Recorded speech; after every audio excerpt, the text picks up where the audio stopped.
Well, side Oakland forever, everybody. Thanks so much for joining us, and thanks so much for your patience tonight. As you see, we are not in the Amendo bunker. This is not Studio DA. We had some interesting connection issues immediately after the game. We were all set up to go. I had Last Dive Bar merch all around me. I had A's portraits ready to go. And then suddenly, zip, internet wasn't working for us. Connection activity was not working. Connectivity was a failure. And so Aiden, the Marquette Marvel, the EP here on Watch DA Live, and I had to pivot. What you are seeing is Forever Oakland from my parents' house. That's right. We are at Mama and Papa Amendo's in my dad's office. And so if it looks a little bit like old people might be decorating this, it's because old people have decorated this. So this is where we are. But that will not stop us tonight from reacting and responding and emoting after the final game ever at the Oakland Coliseum. And I thank you all for being patient. I thank you all for sticking around. The chat has been phenomenal throughout. We've been kind of tipping in, tipping out, checking in, checking out. And I see that all you guys have been here for a while since the final pitch, which was more than an hour and a half ago or so. So again, thank you for sticking with us over the course of tonight. My initial reaction is simply this. The show of love inside that stadium from the fans, the show of loyalty and connection from the fans said everything you needed to know about why this is such a mistake. And so if you were in the stadium tonight, or if you were unable to get to the ballpark today, unable to get a ticket or what have you, just know that by sheer numbers and the imagery of the final game of the Oakland Coliseum, your point was made. It was the most beautiful point. I had mentioned this on Twitter earlier. I had done some research over the course of the day about how final games oftentimes go in cities. And bridges are burned, people are turned off, apathy sets in, and there's a smattering of fans there that want to relish or at least experience or remember what it feels like for a moment, but mostly the city detaches and says good riddance. That was not the case today. I brought up these numbers. The final game for the Montreal Expos was in a 50,000 seat stadium, and they got 35,000. And that was a very, very good crowd for the Expos back in those days, as you might remember. The Cleveland Browns' final game at the old Cleveland Municipal Stadium before they turned into the Baltimore Ravens and then the Browns would come back. That game, they brought in 55,000 fans, but it sat 80,000. Okay? The final game of the Astrodome's capacity for the Oilers was around 60,000. They did 15,000 fans for the final Oilers game. Today, it was a sellout. Today, almost every seat had a butt in it all day long. And today, it was obvious that the place was packed with emotionally connected fans. So what does that tell you? When the Houston Oilers lost a football team, when the Houston football fans lost the Oilers, and when the Cleveland Browns left, nobody pointed the finger at those two towns and said, they don't deserve a team. Those fans stink. They never show up, right? And yet the showing of those final games was worse than the A's fans showing today. So I mention this because if there is a good that comes out of all of this wretchedness, the good is, I don't know who in their right mind could look at today and say, yeah, there's no fans in Oakland. Yeah, see, even when they left, nobody showed up. You couldn't say that. It was a warm embrace on a beautifully sunny day, a perfect day in September in the Bay Area. And it was a reminder to Rob Manfred, a reminder visually to the league, a reminder to the naysayers. That's a baseball town still. Even after you tried to kill the life, strangle it, they still showed up when you had turned your back, and they'd shown up for the funeral, the wake, Whatever that was today, a celebration of life, they still showed up despite everything you tried to do to them. So don't tell me that there's no fans in Oakland. Don't tell me that the A's fans were never there. Don't tell me that they couldn't support a team. I saw it with my own eyes today, as did all of you. There's a bond, there's a connection, and there's a want for a reason to get out there. They just needed a reason. And for 20 years, they were neglected. What would you do? What would you do? I brought this up in my video yesterday. I brought this up on my show this morning on Sirius XM. There's this amazing restaurant that you went to growing up. Your family went to it when they were growing up. Your grandfather, your grandmother, they met at this restaurant. And this has been your favorite restaurant for generations. But it underwent new owners 20 years ago. It kept going, and the food deteriorated. And they changed the menu. And they dropped off all of your favorite meals, all of your favorite dishes. And the waitstaff turned over all the time, and they didn't pay anybody, so you had really bitter employees. And in the summer it was too hot, and the winter was too cold, and you saw cockroaches just outside. You saw stains on the carpet, and you realized, man, they let this place go to hell. And you stopped going because you go, this is disgraceful. I want to keep going, but I can't. I just don't like to go here anymore because the ownership is a bunch of, they're a bunch of dirtbags. When people say, oh my God, I can't believe you're not still loyal to that restaurant. Oh, this town can't support restaurants. Oh, you guys, you're so apathetic. No, they would understand. People would understand. For some reason, nobody's understood. This has been the experience of A's fans. Ownership has left the entire thing rot. And then when fans wanted to show up, they actively tried to push them away. They could have opened up Mount Davis today, and the fans wanted to. They voiced that. And A's ownership said, no, no. It is such a misnomer and such a broken narrative, the idea that A's fans didn't care. And I think that's the biggest thing that I take away from all of this, and that's the biggest thing that I've been banging the drum on for years now. Stop telling me they don't care. Stop telling me that they can't support a team. Stop telling me that lie, because I went there. I showed up, and we had hundreds of fans show up just for an A's rally. Last year, when there was the reverse boycott, unbelievable crowd. Unbelievable crowd. Today, final game, unbelievable crowd. Every time I post a video, every time I go on a rant, I have tons of comments, tons of views, tons of people reach out to me. I know, having done this for more than 20 years, when a fan base is apathetic. I've worked in Miami. Don't tell me there's not enough fans there, because I know the truth. And I'm not going to sit here silently and let the narrators of the sports scene in Major League Baseball and national media pull a lie. I'm not going to let it happen. I might be the only guy that has to keep shouting about it, but I'm not going to let it happen. This is not a move based on fan apathy. This is a move based on the whims of an owner that never, ever, ever invested in the organization itself. And that's the truth. All right, that being said, I am thrilled to have you guys join me here on the show. And we're going to have 1998 AL Rookie of the Year, Ben Grieve, join us. He spent most of his career with the Oakland A's. Ben's going to join us coming up at the top of the hour, so stick around for that. We've got some other special guests as well set up. And for you guys, I posted the link if you'd like to join tonight's show. If you were at the game, if you're an A's fan, if you're not an A's fan, but if you wanted to join us, we basically sent out a Zoom link. And Aiden, the Marquette Marvel, the executive producer, is standing by waiting to take your phone call like it's an A's telethon. So I tweeted that link out.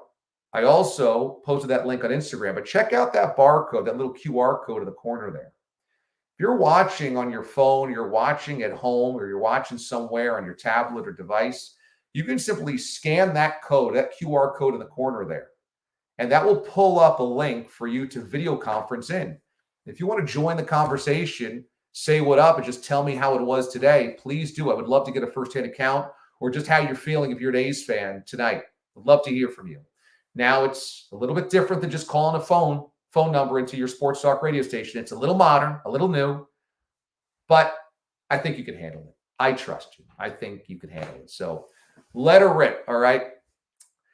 One thing that I got many messages about over the last couple of weeks, and certainly this past week when I have posted multiple videos about all of this, is this kind of gratitude from A's fans that, man, you're a guy in New York, you're a Mets fan, and you didn't need to do this. I don't know why you did this, etc., but we appreciate it. I just want to tell you this, that sentiment is amazingly poignant to me and powerful. It matters to me that people are appreciative, but it's unnecessary. Not one of you have to say thank you. Not one of you have to send a message and say anything. This was as authentic a cause as I've ever had in my career. And it was because at a very early stage of this, I said, this doesn't sit well with me. This doesn't smell right. I'll tell you the genesis of this. I was a baseball fan back in the 80s. You know, the 86 Mets are kind of the start of my true fandom. My family has always been Mets fans because they were Brooklyn Dodgers fans back in the 50s. And there was a wound, there still is, with my parents about, specifically my dad, about the Brooklyn Dodgers leaving. That's, of course, well before my time, but that probably always was deep within me, that if you live here in the Northeast and you understand, especially in New York, the Brooklyn Dodgers thing, not the LA Dodgers thing, there is something that was very, very tragic, traumatic, that was removed from the community there. And of course, this is before my time, but I could always sense it. My grandma used to go to Ebbets Field, and my dad went to Ebbets Field. My mom went to Ebbets Field. My mom talks about keeping score in the 55 World Series. I mean, there's a lot there through my lineage that I could tell that was a real hurt. And when this thing first started to bubble up, it never sat right with me because I had, of course, learned what the trauma of losing a team was kind of intimately through my family, but also because my reality was not that A's fans didn't care. My reality was growing up watching the Bash Brothers, watching the 88 World Series, the 89 World Series, the 90 World Series. And all I remember was bright, sunny, warm October days in the ALCS and the World Series at the Oakland Coliseum. That's all I remember. You know, we didn't get a lot of A's games necessarily here, but when I would watch them in the playoffs against the Blue Jays, against the Red Sox in the World Series, all I could ever remember was look at that October sunshine. Look at that beautiful vista out in center field. Look at that crowd that's going crazy for McGuire and Canseco and Ricky Henderson. It never dawned on me that fans didn't care in Oakland. That was not my reality. When I went to college, I started in the fall of 97 at Syracuse. Two of my floor mates who became my very close friends were Bay Area guys. And this is at Syracuse in central New York. They came all the way to the East Coast to go to school, and they had A's pennants on the wall, and they had A's t-shirts. They were into it.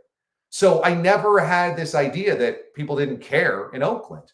And of course, we saw the empty stands over the years. And of course, we saw the minimal attendances during a few games or huge swaths of games. But to me, I never sensed, oh, it's because nobody cared. It always struck me that the team wasn't very good. And when the team was good, people showed up, which is a lot like every town in the United States. Sure, there's going to be some places that sell out no matter what, but mostly, if there's going to be a good crowd, it's because there's a good team. Again, you've got to remember, I worked in Miami. Sometimes they don't have good crowds, and they have really good teams. So when it became the narrative of course, they have to move because there's no fans, I just said, that doesn't resonate with me. That is not my reality. I don't think that that's true. And then the more that I dug, the more that I looked into it, the more that I realized, yeah, there's a rat here. There's a total rat here. And that is an ownership that conveniently dismantled every good team there was and never re-signed extensions to their stars and never helped the fans connect to the team.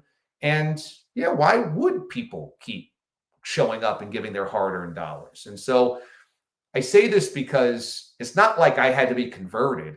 The very start of this doesn't seem right to me. Never sat right with me, and still doesn't sit right with me. It doesn't. Then going out to Oakland and connecting with Brian Johansson, the Last Dive Bar, that to me was the ultimate eye-opener, because I saw Brian working his ass off on behalf of the A's community because of a love. And through Brian, I met so many more of you by either over social media or via going out there in person or what have you. And every single one of you that I met was a really passionate, heartfelt fan that was loyal, maybe to a fault. So I know the truth, and I'm going to keep talking the truth and speaking the truth. And no thanks is going to ever be needed. And to me, the thank you is to you guys, because you guys came to this channel, you came to my radio shows, you reached out to me, and you wanted to connect. You've won Last Dive Bar gear from me on Watch DA Live, which is our live show on Sunday nights. You've connected with me over social media, and that's enough, man. All of that's enough. And a handshake and a cold beer at the Oakland Coliseum was one of the best baseball experiences, sports experiences I've ever had. That was as cool and as spirited as it got. It was real and authentic, and it was spectacular. And so all of this has been amazing. In terms of going to Las Vegas, I just think that there's so many twists and turns left.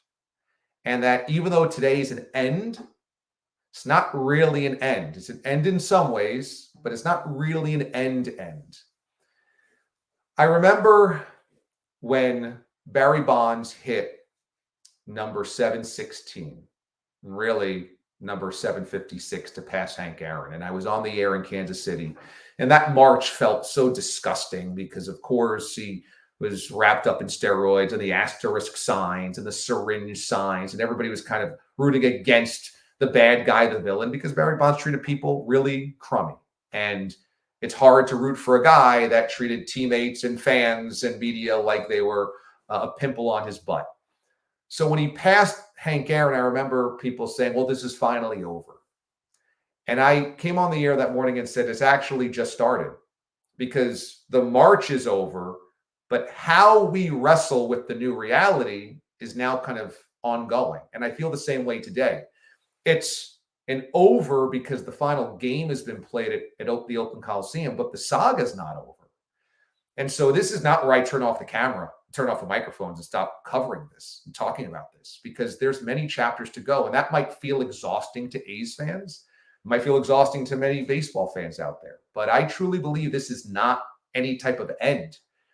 The idea that they have to be carpetbaggers for 3 years or more in Sacramento only to get to a new end final game, the idea that we still have to learn where the financing is going to come from an owner that has shown no ability to spend money nor be able to manufacture investors in the projects that he's seeking. The fact that Las Vegas as a city is beginning to turn, I think, lukewarm, if not cold, on the idea of giving public money or trusting John Fisher. And baseball, knowing that all of this has looked so amateur, I think makes it incomplete still, and it will be incomplete. And so if you're an A's fan and you feel completely heartbroken and this is kind of like this weird finale for you, I totally understand. But in many ways, it's just the beginning. In many ways. And I couldn't sit here and tell you that the A's are going to come back to Oakland. I can't tell you that John Fisher's definitely going to sell. I can't tell you that he's definitely not going to Las Vegas. But everything is on the table. Everything. And I feel it's very important to continue to follow this. I was texting with Jeff Passan yesterday, and Jeff's a friend of mine. We were in college together as well. And he's one of the baseball guys that I trust the most. And I asked him if he wanted to come on tonight. He said, I'm not going to be at the game in Oakland, but I'm happy to come on coming up here. And I said, good, I'm going to hold you to that, because at some juncture, I'm going to lean on him and have him here on the channel and be like, what's the real scoop? What's going on? A, B, C. What is the deal here? Casey Pratt has been an incredible ally of mine, and you guys, the A's fans, and we've become friends, and he's now moved into the mayor's office. And so I lean on him for information as well. And so we have somebody that's working within the political structure of the Bay Area and of Oakland to really be able to say, this is real, this is not. This is what's going on, this is not what's going on. In Las Vegas, through all of this, I've been able to curry a few sources as well, and that's been interesting. And so I'm going to keep digging into them. So I say this because if you feel like, what am I going to do from here on out? I'm going to keep following this. This is not the end for me. And so please feel free to subscribe to the channel, and that would be amazing, so that you can continue to get the notifications of these pieces that we will do and go live with. And just continue to stick with us, because I think it's going to be really interesting just to continue to watch where this thing goes. Well, it's time for our first guest here on the Oakland Forever Show, and he was the 1998 American League Rookie of the Year. He played the bulk of his career in Oakland for the A's. He's a fan favorite and kind enough to spend some time with us tonight here on the show. We welcome on Ben Grieve. Let's hear for Ben, everybody. Very cool to have Ben join us here on the show. And he's been darting around town with his kids here, there, everywhere. So for him to find some time for us tonight is a very cool thing. And we appreciate him stopping on by. Ben, how you doing tonight, man? Thank you. I'm doing good. Everything's good here. I'm in.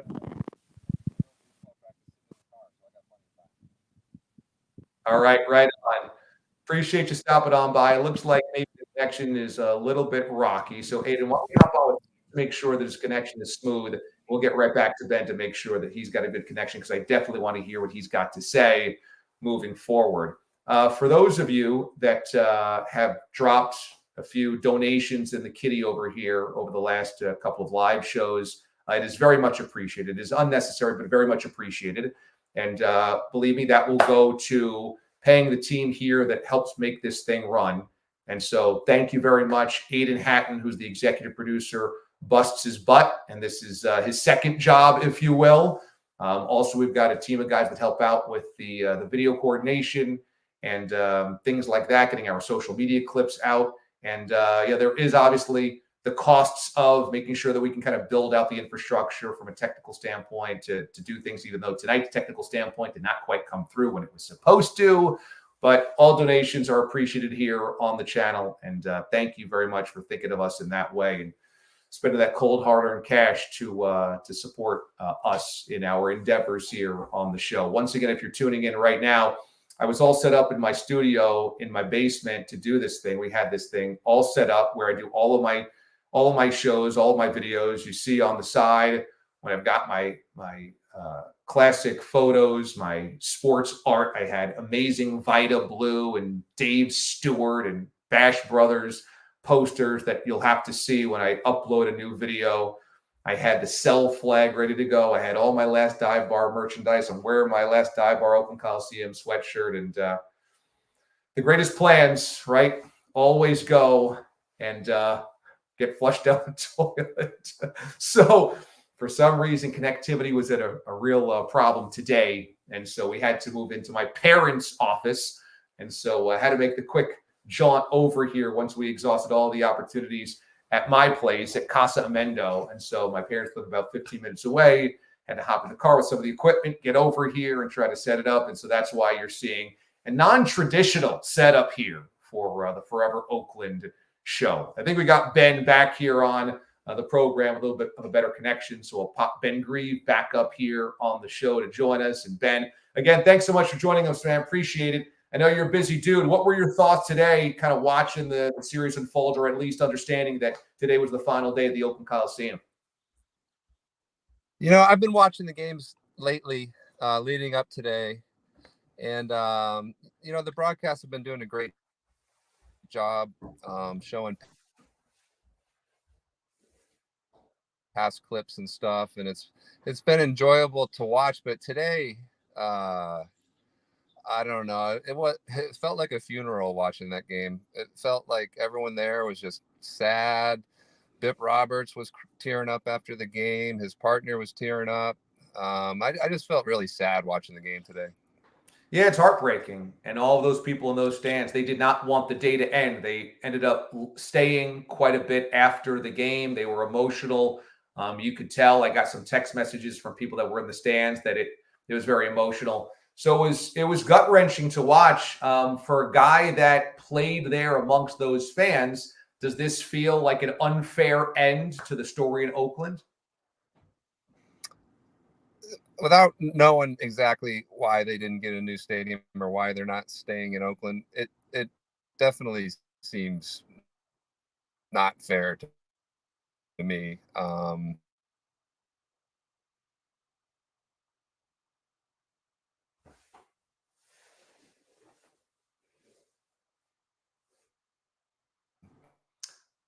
All right, I think maybe Ben was freezing up a little bit as well. So, Aiden, why don't you hop on with Ben, and maybe Ben's going to have to drive to a little bit of a better area, or maybe we have Ben a little bit clearer back on here. Ben, you had frozen up there just a little bit, but maybe we can pop you back on here if possible, just to see if perhaps you're back with us. So you were just saying that it did feel unfair without knowing the inner workings of the stadium stuff. It did feel a little unfair watching it today, didn't it?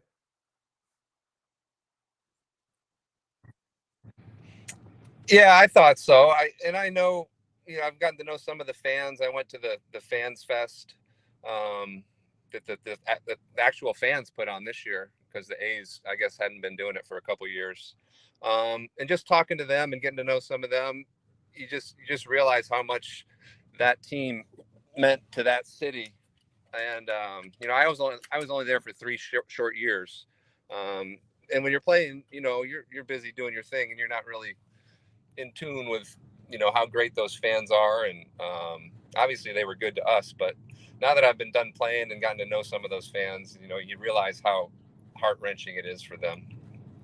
Tell me what made playing Oakland a little bit different. I mean, when I went out there, I got to kind of sense how it's a very unique fan base. It's a little grittier of an experience at the ballpark. It's not the type of place that's kind of pretty and gleaming like so many of these other new ballparks. So there's a different vibe there. Why is that experience unique as a player as well? Well, all the stadiums I grew up watching, when you walk into them for the first time as a baseball fan, to me, it's just the coolest thing ever.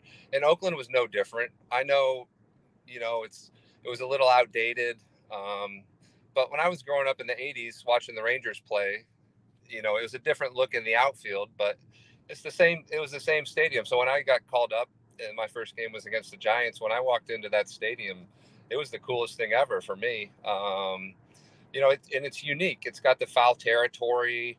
It's got the huge Mount Davis. So it might not be the most modern stadium as far as amenities, but it's still a cool stadium to play in, and you get used to it, and you learn to love it the longer you play there.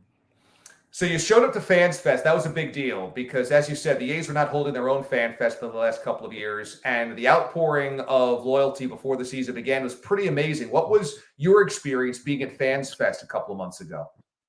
I haven't been back to Oakland in a long time, and so when those guys invited me for that, um, I was excited to go, and I'm glad I went. Um, I know that people think that it was a chance for everyone to say how upset they were with the team and voice frustration, and it wasn't like that at all. It was just a big carnival of A's support. And Coco Crisp, I haven't met any of these guys that were there. Coco was there, Grant Balfour, a couple guys from the '70s were there. Billy North was there, and so getting to talk to all those guys and getting to meet all those fans, for me, it brought back memories of how much I liked it when I was there, which was over 20 years ago. So I really enjoyed that. I thought it was a great event. Do you feel like showing up to a Rogue Fans Fest put you on the wrong side of the organization? I don't know. It might have.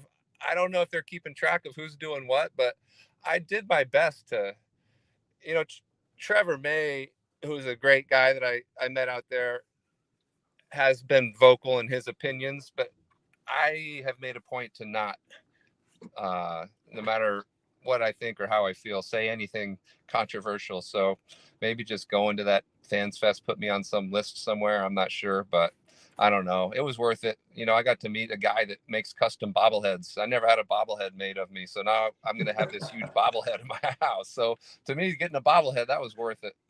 What do you think about Trevor May going scorched earth? Hey, I mean, that's just the way it is. I think he can say what he wants. You know, anybody that wants to can have an opinion, and he has his, and the A's ownership, I'm sure, has theirs. And I don't think I'm informed enough and have done enough research to know exactly what happened to speak on the whole situation, on the ins and outs of the business side of it. So I keep my mouth shut when it comes to that. What was your favorite moment at the old Coliseum? Was there a game? Was there a specific at bat? Was there a series where you're like, oh, yeah, that's when I think back to my time at Oakland, that is the time that I remember? Well, it's crazy because my debut there, I had a really good game and we were playing the Giants. And I can remember everything about that day, where the hotel I was staying, the ride to the field. We took early batting practice that day with Denny Walling. Miguel Tejada was taking it with me. I can remember almost every pitch of every at bat. And the fact that I had a good game to go along with it. My first game was definitely the one that stuck out the most on a personal level. On a team level, they showed a highlight of it today. Jason Isringhausen striking out, I think it looked like Frank Catalanato, to clinch the division for us. So that, on a team standpoint, was the year 2000 when Jason won his MVP. Clinching the division that year was pretty cool too. That is really cool. So many great memories, so many great stories. And I know that the Oakland Coliseum was a quote unquote dump, the last dive bar, but it kind of was perfect for what it was. I don't know, having gone out there earlier this season, I said, has so much charm because it's kind of left to rot a little bit in terms of kind of the sense of playing in a place like that. You had mentioned that it's quite unique, but reminded you a little bit of the old ballpark at Arlington before the new one when you were growing up. But when you play in kind of a cavernous stadium like that, that was very much a football stadium by the time you got there, was it a fun feeling? Was it cool? Was it a little intimidating at times? What was the feel? We all loved it. It took 4 or 5 outs away from us hitters on foul balls every year, but that's all right. The weather's great. You knew what the temperature was gonna be like. The dimensions for me, I thought were good as a hitter. The ball seemed to carry well there. We had good teams, and like I said, it's unique. I think, I was thinking about this today. I know they're moving to Sacramento for 3 or 4 years, but it almost seems unfair to me to be a AAA or AA guy and you get called up and you get kind of rewarded. And to me, walking into those stadiums, walking into Oakland or whatever stadium it is so cool. You kind of feel for the guys that are going to be getting called up in the next few years. Hopefully they get called up on the road, maybe to go from, it's true. Like you go from a AAA stadium, you get called up and now you're still in AAA. Obviously the talent is different and the stats mean more, but it's so cool that, your debut, to always remember that. And, they'll still get the excitement and the atmosphere when they go on the road, but it's definitely not going to be the same in a AAA stadium. No doubt about it. Before we let you go, I just wanted to know how you felt for fans today. You got a chance to meet a lot of them at Fans Fest. You had said you kind of got to peek in a little bit and you felt like it was like a funeral. How did you feel for the fans today?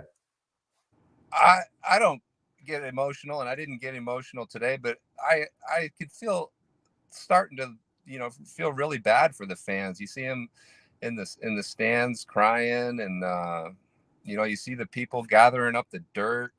Mark Kotze made an emotional speech. I don't know if you watched the end of the game, but the broadcast stayed on for a while. I don't even know if he was supposed to do that. I think they were supposed to I don't know if they were worried about what fans were going to do, but I think he kind of did that on the fly. I thought that was great, and he was almost emotional.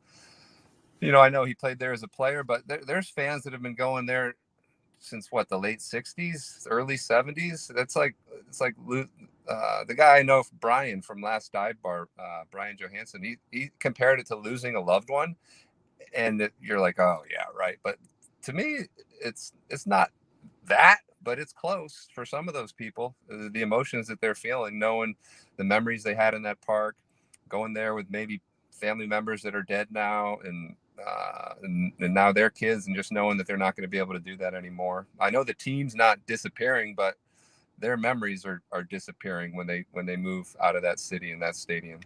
Absolutely right. Really well said. Ben Grieve, 1998 American League Rookie of the Year. Spent time over 9 years with the Oakland A's, of course, came up with the A's, and kind enough to join us here on the show tonight. Ben, thanks so much for moving things around for us. Appreciate your patience over the course of tonight, man. This was a lot of fun to talk to you and go down memory lane. Appreciate it very much, man. Have a great one. Thank you. My pleasure. Thanks for having me. Ben Grieve joining us here on the show, Forever Oakland, as we are live on YouTube as well as Twitter tonight. And so tell your friends, if you are watching on Twitter this evening, remember to come to this YouTube channel and make sure you subscribe to the channel, because I will continue to put out videos and commentaries, opinion pieces, and research projects here on the channel. Also, if you're a football fan, we've blown out our football coverage. I love football to a very, very intense degree, sometimes probably a little bit too intense, how much I love football. My wife, a couple of weeks ago when the NFL began again, actually we were watching week 1 of college football, Labor Day weekend. She turned to me, we were on the couch. I forget which game it was. I think it might have been the Georgia-Clemson game. And she goes, would you say football's a top 5 thing in your life? And I thought, yeah, that's probably a trick question here. So I said, I don't know. I mean, you and AJ and Rosie the cat and family. And what are you trying to say? Anyway, my point is we have some amazing football content here on the show. We did an evening of football with Tiki Barber and Dante Hall, a great sit down where we were drinking cocktails, smoking cigars, just going over the league.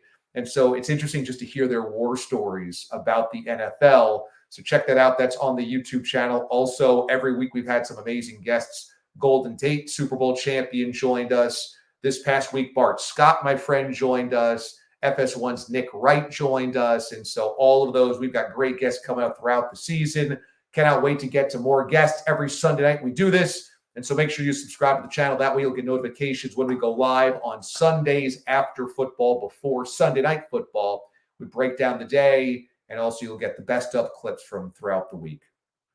So if you would like to join us here on the show, you could just scan that QR code in the corner, and you can join us in the green room, as they say, and jump on with us. Right now, we are joined by another Oakland legend. Growing up in the 80s and 90s, I became a huge hip-hop fan, huge hip-hop head, and one of my favorite groups ever and musical sounds came out of the Bay Area. That was Del the Funky Homo Sapien and the Hieroglyphics. And they're still cooking. They're still amazing. And you listen to any hieroglyphic stuff from any of those guys, and it has such a cool West Coast sound. It's so unique. They've got such a unique vibe that I just love all those guys. And we are very, very, very honored to have on a member of the Hieroglyphics, Damon Domino Sigenza, joining us here on the show. And I reached out to Domino a couple of months ago when I was going to come into the Bay Area. They were touring in Europe.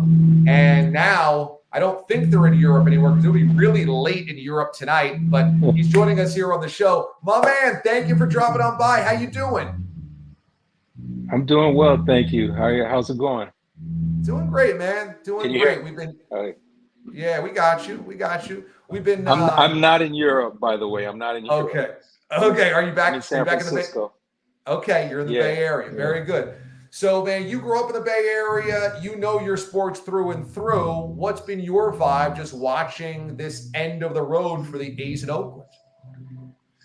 I mean, I think it's just, to be honest with you, I think that a lot of us Bay Area cats are just a little kind of shell-shocked already from what has transpired leading up to this, which is the Warriors going to San Francisco, which is still Bay Area, but how people from Oakland, it really means a lot. If you leave Oakland, it's kind of like there's a little bit of lost love there. But then you got the Raiders leaving. And so I think this is just the final straw. And I just think that we've been shell shocked already leading up for the past few years, that I just think it's kind of like, I don't know if it's, I don't know how to react anymore. It seems like it's just been one low blow, one little gut punch after another. And so it's kind of just like, man, it's over. Yeah, it's a gut punch is the perfect way to put it. And just talking to A's fans and connecting with them, I mean, this is a really difficult moment of their lives. I'm sure for you, having grown up there, it must feel surreal. I mean, all you ever know is the A's are part of the Bay Area, and now the idea that they're not going to be there and the Raiders left, and of course the Warriors stayed, but they're no longer in Oakland. That's just got to be such a surreal experience for somebody like you.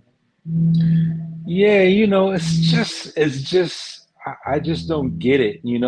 I see other similar sized cities like Pittsburgh, which is actually smaller, I believe, than, at least as far as the amount of people, than Oakland, and it's just like there's areas that just support their teams, and I think they have ownership groups that are, particularly like the Steelers, for instance, that are where their ownership group is embedded in Pittsburgh, and I feel like there's a little bit of lack of that with a lot of the owners of teams that are Oakland, where they don't feel. I feel like there's no real loyalty to Oakland per se.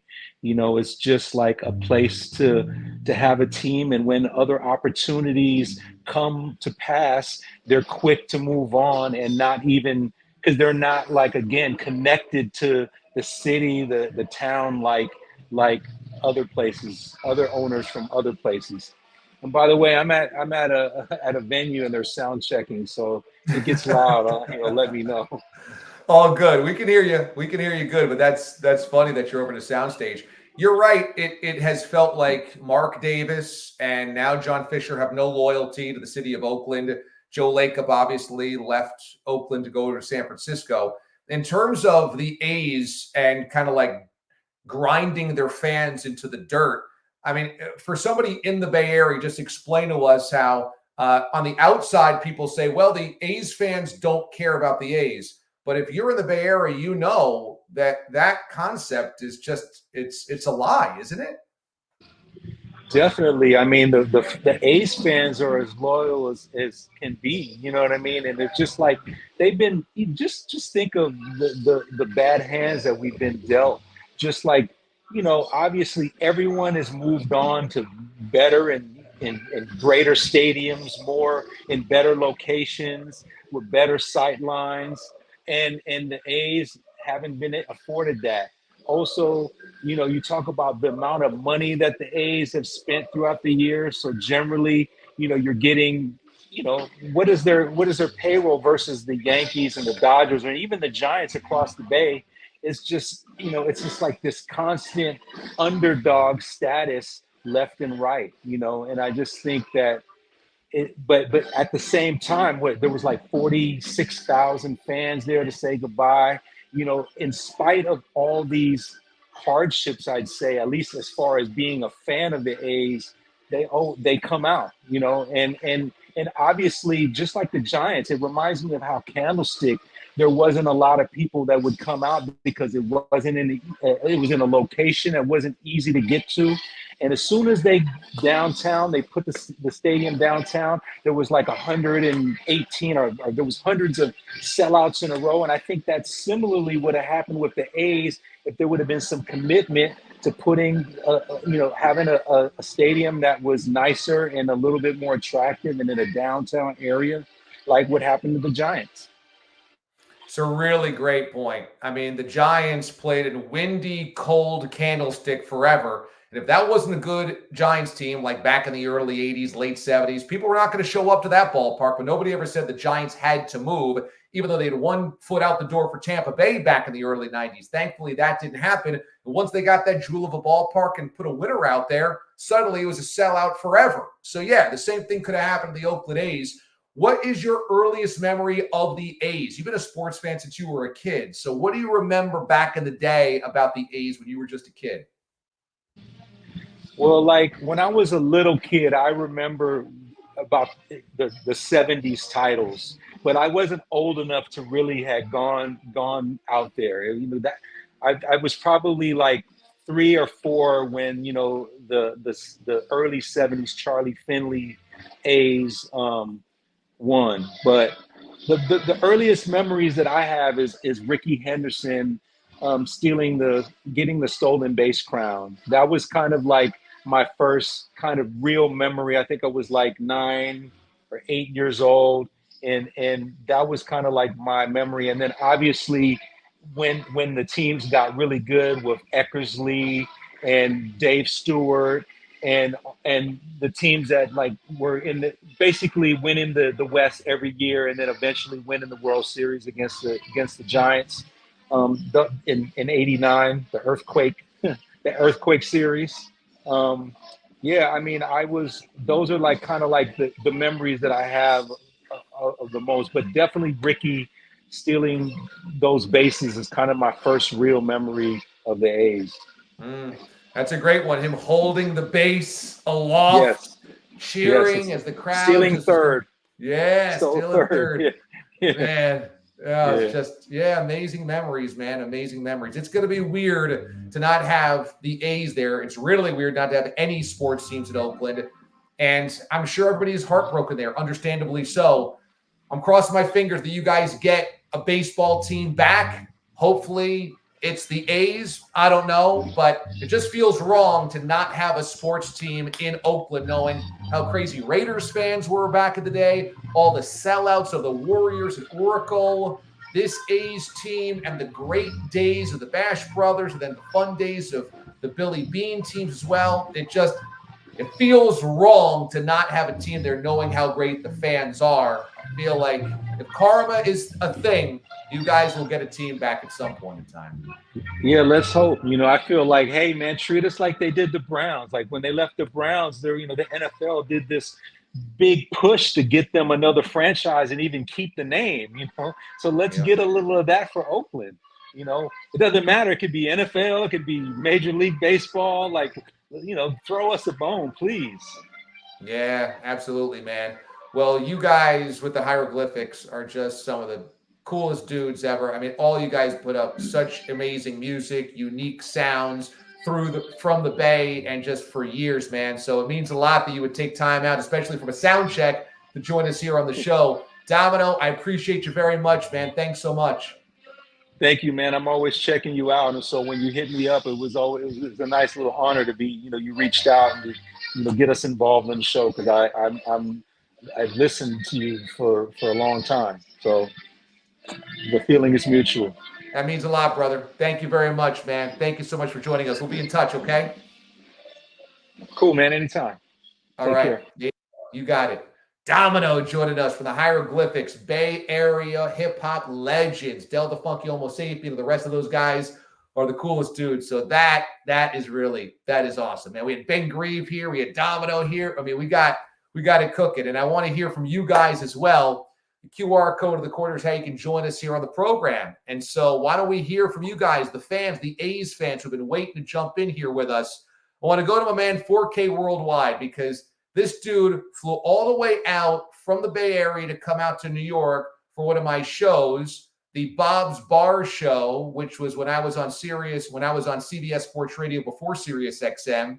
And 4K Worldwide also showed up when I was in the Bay Area when I was there in early June for the A's game. And now he's here with me again, rocking that A's hat. 4K, how we doing, brother? Hey, can you hear me? I got you, bud. How you doing? Hey, I'm good. Oakland forever. Oakland forever, brother. How you feeling right now? Oh, I'm feeling good. I was at work, pretty sad, very nostalgic, and seeing all those fans out there. I knew they were going to turn out. I was sad I couldn't make it out, but it's been sold out for a while.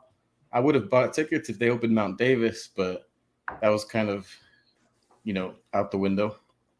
Yeah, I know. I don't know why they didn't open up Mount Davis. It feels like they purposefully didn't do that because they didn't want to give more attention to how many fans would have shown up. It would have made it look even worse if they could just open that up and immediately sell that out as well. But, I mean, what'd you think emotionally today watching that last game? How'd you feel? Oh, I watched the pregame too, so I watched everything, even though I was at work, and I was tearing up a little bit. And my coworker saw me; he's kind of laughing, but I explained to him because they're not into sports, so it's actually fun to tell this story to people that don't know the picture. And because I'm in Vegas, so I'm actually against the move to Vegas. So people always ask me, "Oh, why aren't you here in Vegas? Don't you want them here?" But it's kind of ironic because I'm from the East Bay. So no, I don't want them. I want them in Oakland. So when you're talking to people in Vegas, are they excited about getting the A's? Are they apathetic toward the A's? What are they got to pony up public money, and you know that that's never an easy thing. So how do they feel? As far as I'm concerned, nobody voted to actually for the funding, public funding. We think there's some dirty politics going on. I don't know if I should be saying that live, but I don't You know can how. say whatever you want. The A's can't stop us, bro. You can say whatever you want. There's no actual financial plan done yet. So they've demolished the Tropicana, but they have not started building anything. And I don't know if 3 years with this political atmosphere right now, we have a bigger election going on right now. So stuff's going on in the Tropicana, but they're not getting any stadium built. It could be anything at this point. Yeah. They don't got a shovel in the ground. They don't have financing yet, and we don't even have a date on when financing or the shovel's going to be in the dirt. So that's an issue. What jersey are you rocking? Is that a player or is that just an A's jersey? Oh, there you go. No, it's the replica giveaway day one. Yeah, that's a Ricky. The day they changed the name to Ricky Henderson Field, they passed these out. I mean, how ridiculous is that? Like, Ricky Henderson grew up in Oakland. He becomes an A. He comes back to the A's in the middle of their glory run back in the late 80s, early 90s. He sets the all-time steals record there. And the idea that they're not going to have an Oakland A's anymore, like, that just feels wrong to me. Yeah, I was watching the postgame, and Bip Roberts said he's also from Oakland. So he said that he got called last minute to fill in for Dave Stewart, who's also from Oakland. So he said that he didn't want to do it because he knew he was going to be emotional on air, but he had to because Oakland was represented on the field, and he wanted to represent them, in the studio, off the field as well. Yeah, man. Makes a lot of sense. Well, I appreciate you very much. You flew all the way out to New York to come to my Bob's Bar show, and then you came up to Oakland again from Vegas when I was there in early June. And now you're the first one up from the fans on the Forever Oakland show. So I appreciate you, dog. Fist pound. Yeah, of course. I'll happily do it again.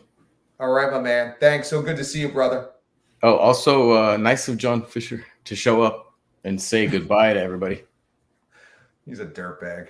Right. Complete dirtbag. Thanks, 4K. We'll see you, bro. Thank you. All right, man. There you go. Peace. 4K Worldwide has been a listener to my show for a long time, both on CBS Sports Radio, then Sirius XM, and now on Watch DA on YouTube. So I appreciate him being the first one in. Brent is next up in terms of the A's fans weighing in tonight as we are doing a Forever Oakland send-off show after the final game. Brent, how you doing, bro? I don't think we can hear you, Brent. I think maybe your mic. Yeah, there you go. Now we got you. Cool. Sorry, mic was muted. Yeah. Today was really hard.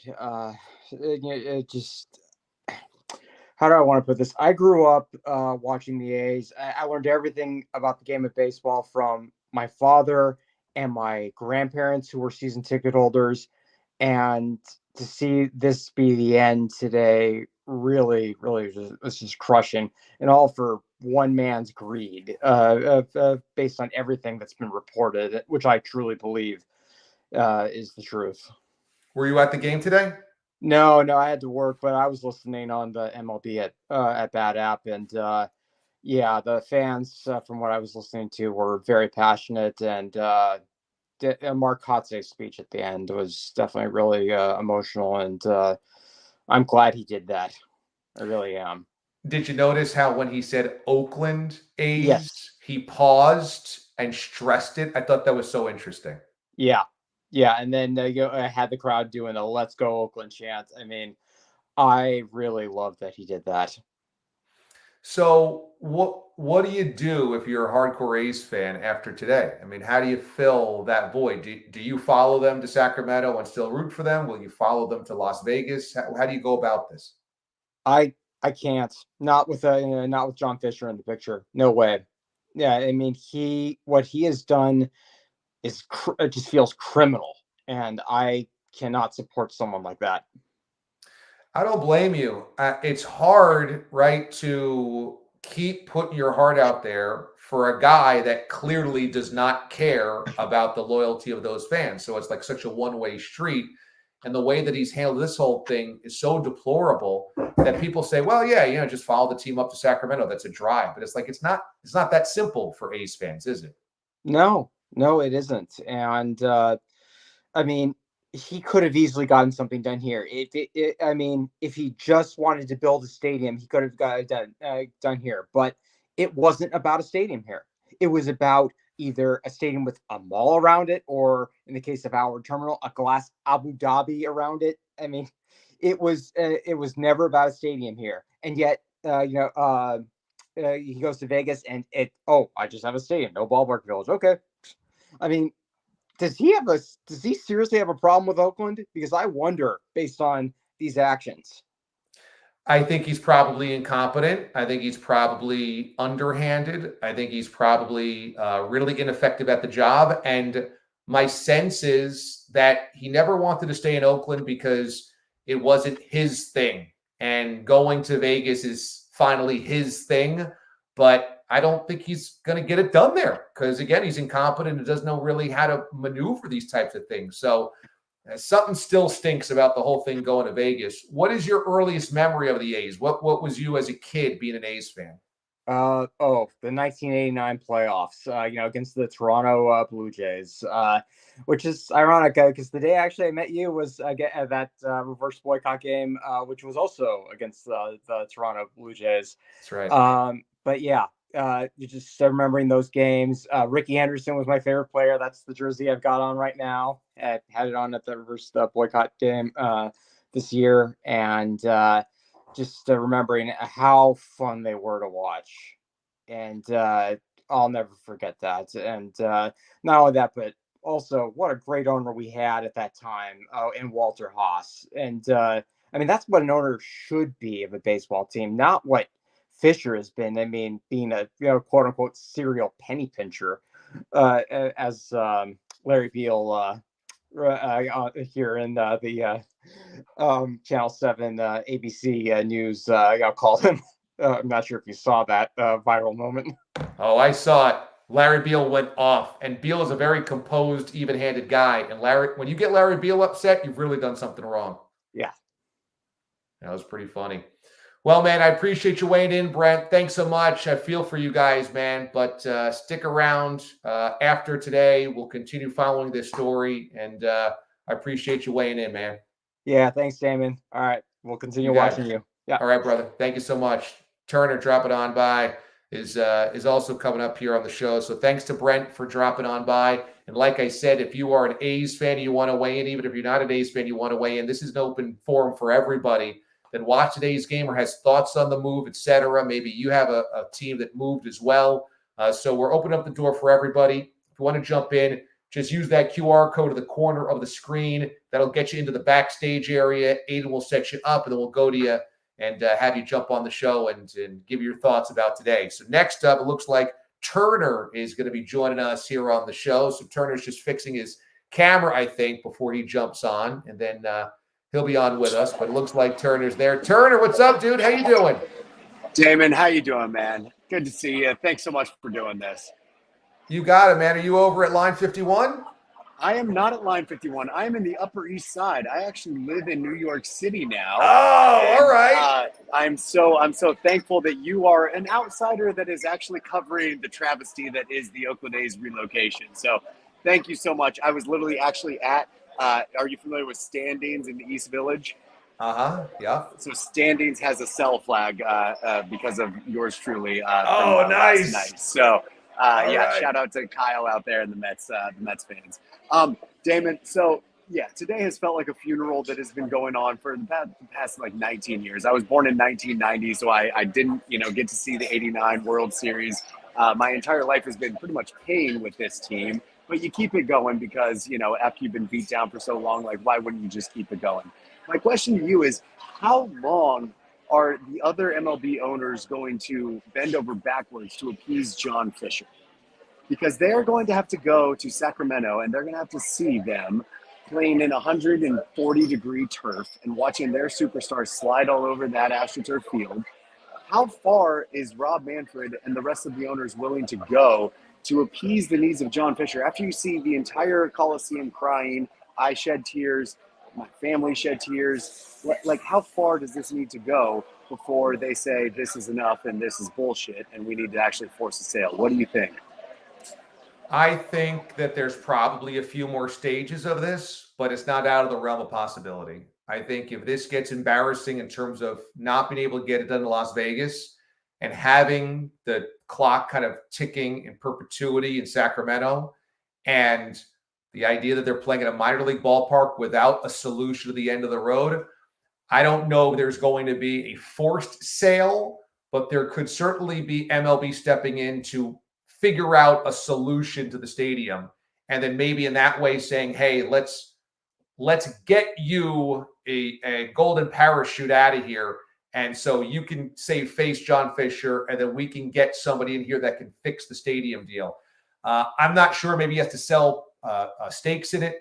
But I think that there is a day where Major League Baseball is embarrassed enough that it keeps going, because right now they can use Oakland as the blame. Oakland couldn't get it done. But if Las Vegas can't get it done, then what's going to be the claim? That it was two cities' faults, but it's not John Fisher. So I think the step is how messy it gets in Las Vegas. And if it gets messy there, then I think the hope would be that Major League Baseball says enough is enough. He can't get it done anywhere. We have to step in and do something for him. And maybe that is forcing a sale.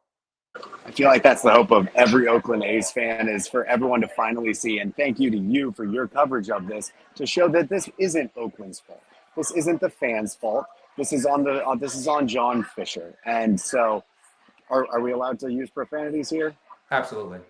Fuck John Fisher. Fuck him. What a piece of shit. You're given absolutely everything in your entire life, and yet you go out and you steal this away from the community of Oakland, you San Francisco Giants fan.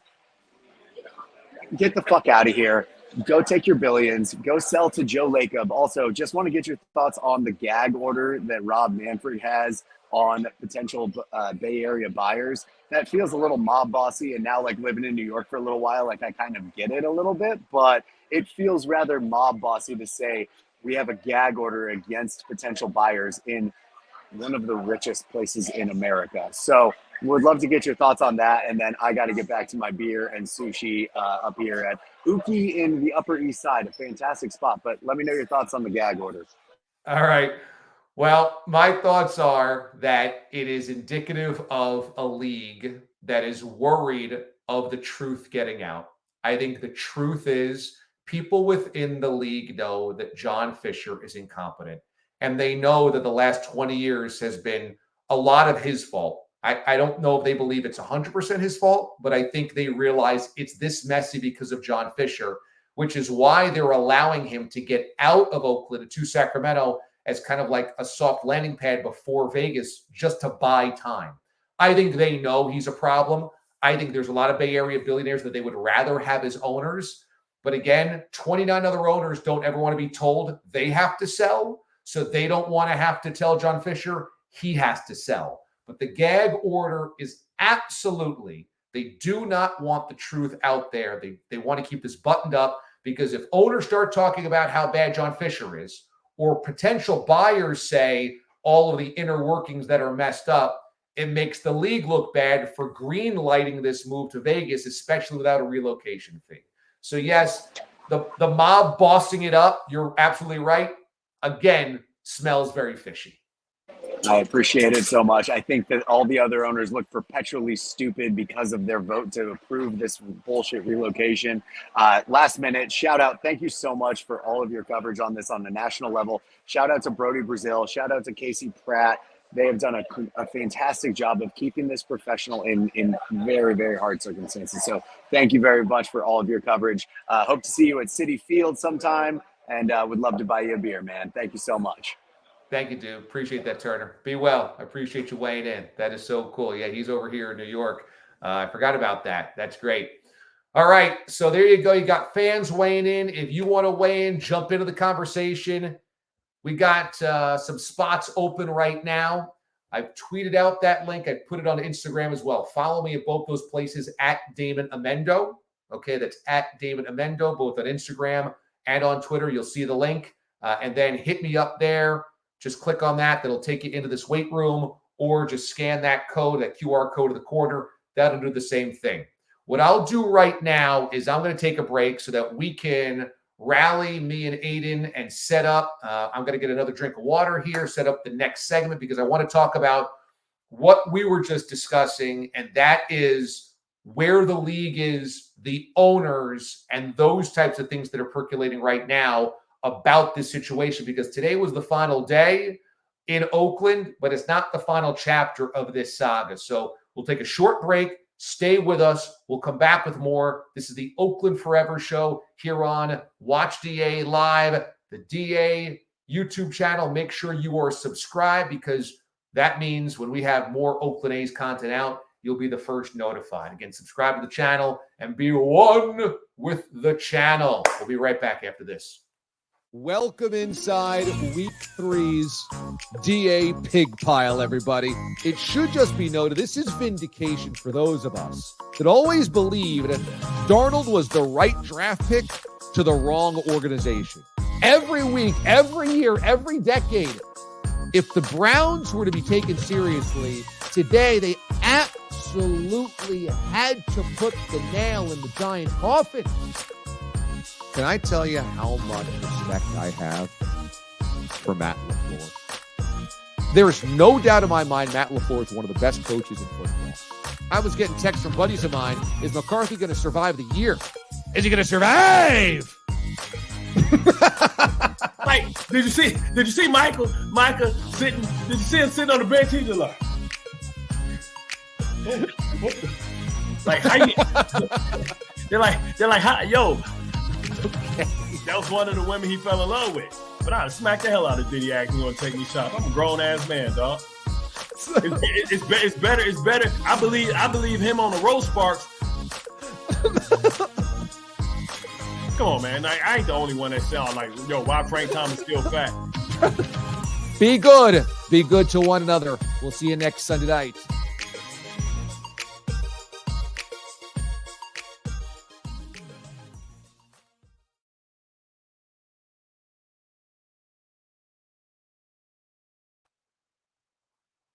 All right, welcome back. Once again, we do this every Sunday night. Watch DA Live on this channel. You just saw Bart Scott. Can't wait! Former Jets and Ravens linebacker, turned ESPN analyst, and a friend of mine. Bart is the best. He's hysterical. The best of his appearance on Sunday shows available on this channel. You know, if you're here via the A's, just click around with some of the playlists that we have. I have a whole playlist set up for the A's relocation content that we've done, but there's a whole setup of Watch DA Live, best of clips, full interviews, etc. So lots of stuff there. We've got a bunch of comedians that joined us on the show throughout the summer. It's all there. Find all the clips and enjoy them by clicking around the YouTube channel, and make sure you are subscribed and pass this along to others that may want to subscribe as well. And for those that have dumped a little coin in the coin jar, thanks so much. Whether it's 99 cents, $2, $3, $5, what have you, all of it very appreciated. Unnecessary, but very much appreciated. What that will do is will help go to the team here, because Aiden, the Marquette Marvel, is this is his second job. And also Ethan Frank, who does our social media and video editing. We have to make sure that we bring these guys in and make them feel like they're welcome and wanted, because they're good dudes. But believe me, I ask them to work for free a lot. So that is very cool of you guys to support the channel. Appreciate that very much. And it will certainly go to a good place. So we were just talking about how there is definitely a mob vibe around here with whether owners are allowed to talk about what's going on. And this is how I believe this thing is going down. John Fisher buys the club in 2005. His family is Gap billionaires, and it is seen as Bay Area guy, buying a Bay Area team, has baseball in the roots of his family. All right. And there's always been a Bud Selig maneuvered part of this equation. So friends of the family way back when with Bud Selig helped position John Fisher to take control of the A's in 2005, which unfortunately would be the worst thing ever to happen to the A's. We fast forward 20 years, and I don't believe that all 29 owners think that John Fisher truly executed his part of this equation in Oakland. I think the most poignant, powerful reporting on this has come from guys like Jeff Passett and Ken Rosenthal, who a couple of months ago reported that even though the Major League Baseball powers that be voted for relocation, there were owners that immediately had regrets, and there were owners that were rolling their eyes at the efforts of John Fisher. Think about it. You've got 30 guys in a room. Not all of them are good at their jobs. Some of them are really good at their jobs. Others are mediocre. Others had the gig given to them by a family member. They hit the DNA lottery. They just were born into the wealth or born into the team. And then there's the bottom half that bought into the league and never had any interest in making the league better. And we're taking revenue sharing and handouts, never investing it back in the league. I think there's plenty of people that think that John Fisher within the league is a bozo. I absolutely am convinced of that. But I think the reason that it gets this far is that 29 other owners don't want to be told what to do with their team. And so they're not about to tell John Fisher what to do with his team. Notably, it's hard to get a ballpark built in California. Notably, this has happened to the Chargers. It has happened to the Rams. It happened to the Raiders. It happened to the Sacramento Kings originally when they were about to move. Getting ballpark stadiums done in California with public money has been a real difficult hurdle for many owners for many decades.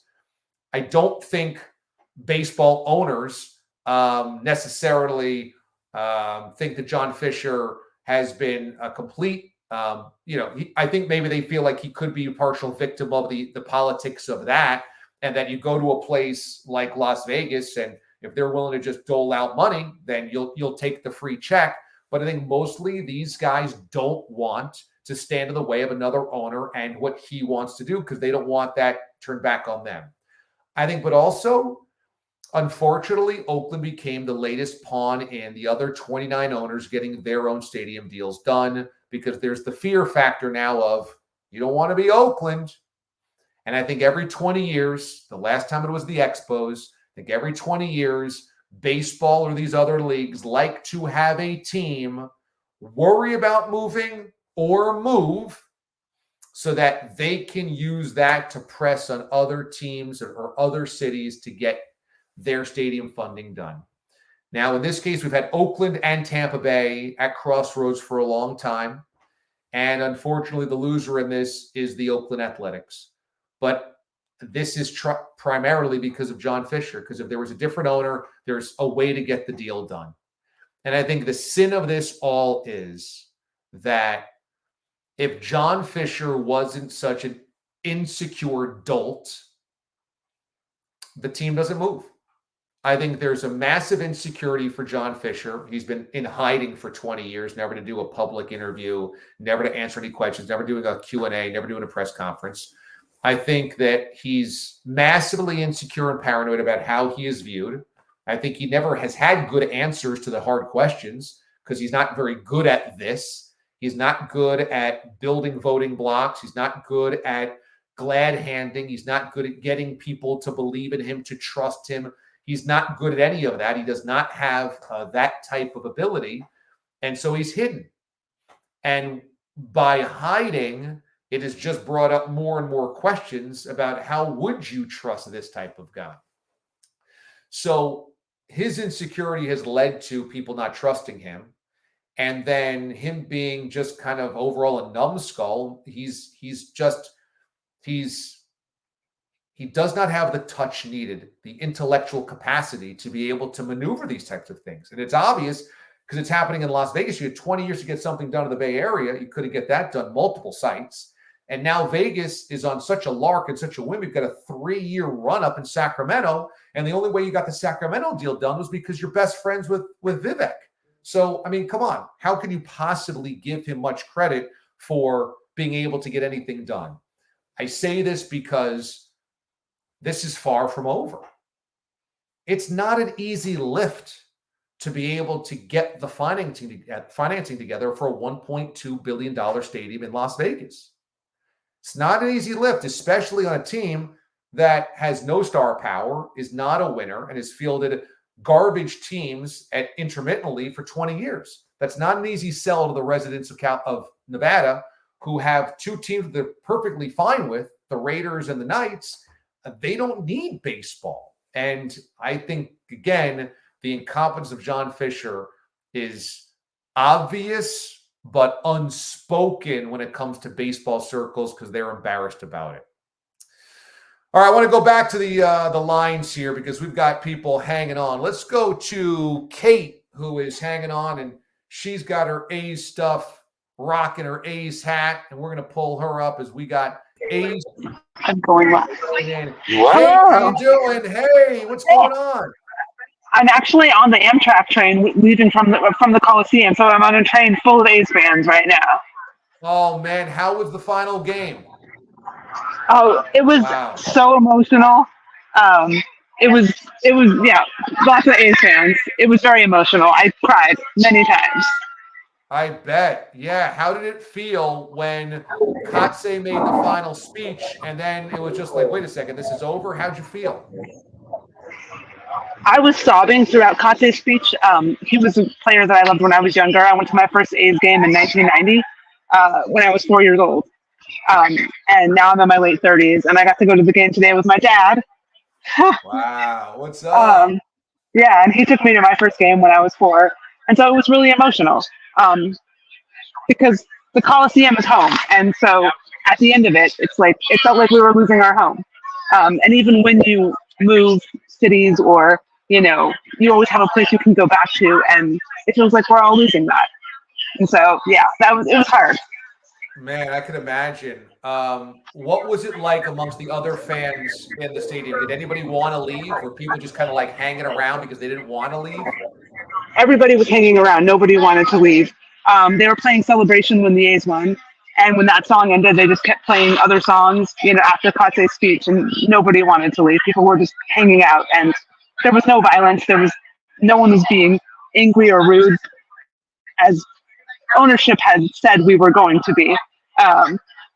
People were just sad, and they just wanted to be there with their friends and their family and just hang out.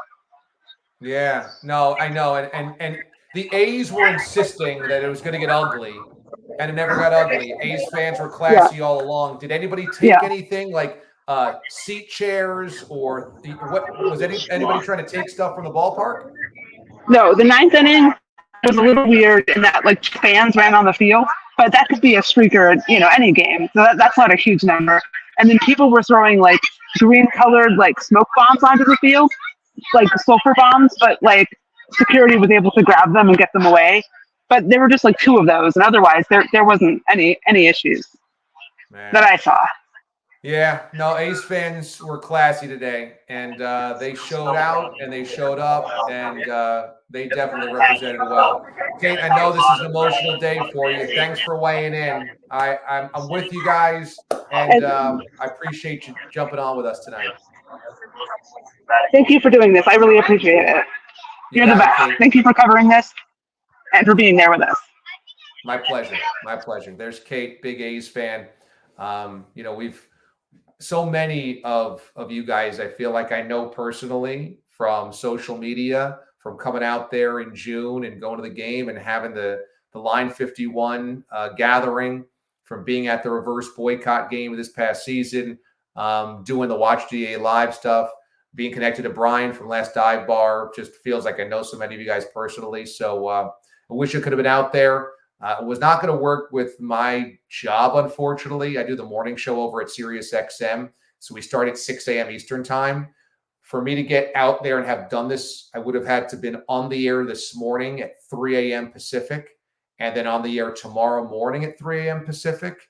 And, that was going to be difficult to do because we also need staffing for the show. Wherever I do that show, there usually has to be a radio station, a radio setup. That radio station has to usually staff it so that, there's in the building, you have technical difficulties. There's an engineer that has to be on site, et cetera. So all those logistics made this really hard, if not impossible to pull off. So it bummed me out to not be able to get out there. Back in the summer, I just took days off and came out. I wasn't doing my show. That was not going to happen in the middle of football season, unfortunately. So that was that was the why here. But I'm with you guys in spirit, and I appreciate all you guys weighing in. And again, we're getting some donations here to the channel. That means a lot. I saw Brent drop $5 in the donation bucket, and it's very much appreciated, man. All you guys, nothing but class from A's fans that I've come across. So it is very much appreciated. Brian Johansson of the Last Dive Bar has become the Pied Piper of A's fans. He has been quoted and cited in just about every documentary, television piece, newspaper report, and podcast about the A's leaving Oakland. And I think he's over at Line 51 right now with the post-game party. Brian, what's going on, brother? How you doing? Man, DA, what's up? What's up? How you doing? Hey, I'm at your bar right now, your brewery. Line and 51? Look at this. Look at that. I'm gonna turn my camera around. Look at this crowd. Wow. The entire place is packed. Wow. But wait, let me go. How do I get? Oh, there we go. There you are. So, I'm not sure if you A's fans out there know who Dave Henderson is. I'm just kidding. You do. And so, 1989 World Series champion. His foundation that his son created in his honor, the Always Having Fun Foundation, we've donated more to his charity than any other. He flew out all the way from Seattle, Trent Henderson, just to be with A's fans. And so I want to actually have him on the show first, and just so A's fans can see some greatness. He brought the 89 World Series ring. And so here's Trent Henderson, one of my best friends. So what's going on? Okay. What's up, Trent? How you doing? How you doing? I'm doing good, brother. How you doing? I'm doing good. It's I'm getting a lot of love. I'm meeting with the people, it's good. I feel good. Let me see that 89. Yeah, let me see that 89 World Series ring. Here we go. Let's see. There we go. Oh, man. Yeah, look at that. Oh, that's sweet. I wear it. It's kind of worn down. I wear it every day because my dad wore it every day. So at first, when he passed, I didn't want to wear it because I didn't earn it. I didn't, not a pro ball player, right? But it represents him. And also I would meet people and they would be like, wow, what's that ring? And when was the last time you just met somebody and seen a world championship ring? So I get to spread that, story, that legacy every day I meet people. So I continue to wear it every day. What was the experience like in the ballpark today? It was busy. It was tough, like walking up the ramp. It was packed, but it was good. I think everybody was, I was trying to explain it to like kind of myself and like other people, like, this has been going on for a couple of years, right? Like just the back and forth and not sure what's going to happen, and I feel like people are exhausted and they're just ready for this to be done, kind of, you know what I mean? So when there was all this talk about, we don't know what's going to happen, we're beefing up security and blah, blah, blah, blah, I'm like, I don't really think anything. People are just want it to be done and put this to rest and celebrate the team and the end and move on, I kind of felt that vibe a little bit. That's kind of how I took it. But for the most part, like, we had a great time. It was, I met with my buddy Jesse Battle from the Hindu's Bad Boy Club. I don't know, people back in, that we used to go to the games in the 80s in the outfield. There was the Bad Boy Club, and Jesse was kind of the leader. And so we were out there all together, and they walked down to the bleachers after the game and just all, like 8 of them back together again at the Coliseum for one last time. And I got to see them in their element, and that was just really special. So I'm sure that same story is echoed throughout all other groups within the stadium as well. just people trying to, pay their last respects one last time at the Coliseum. Tell me what your dad's connection to the city of Oakland was after winning the World Series with him in '89. Well, I mean, this is where my dad's from, the Central Valley of California. It's a very small town called Dos Palace out in the Central Valley, but, he grew up, in the Bay Area, right? All my family, I got an aunt lives in Milpitas. I got an aunt lives in San Jose. I got people in Fresno, so our family is still here. And so he was always like connected to the Bay Area. And so for him to be able to win a World Series in, the town he's from in front of the fans that he, loves. I was just telling a story inside about how much he loved the fans and the impact that they had on him and how much fun he had playing in front of these particular fans. And it's, yeah, I can't find the words to describe it. So it meant a lot to him. He was very, very proud of this ring.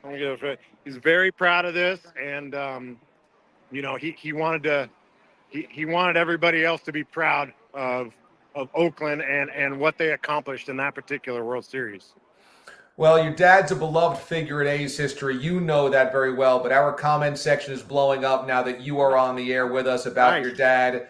Everybody loves Hendu. Everybody loves the smile on Hendu's face. Absolutely. He just had that amazing spirit, and he brought that charisma to the ballpark every day, man. So it means a lot that you're there. I know for all the A's fans. Love seeing that 89 ring, and thanks so much for spending a few minutes with us. Go enjoy some beers, bro. Absolutely. I appreciate you guys. I'm going to give you back to Brian.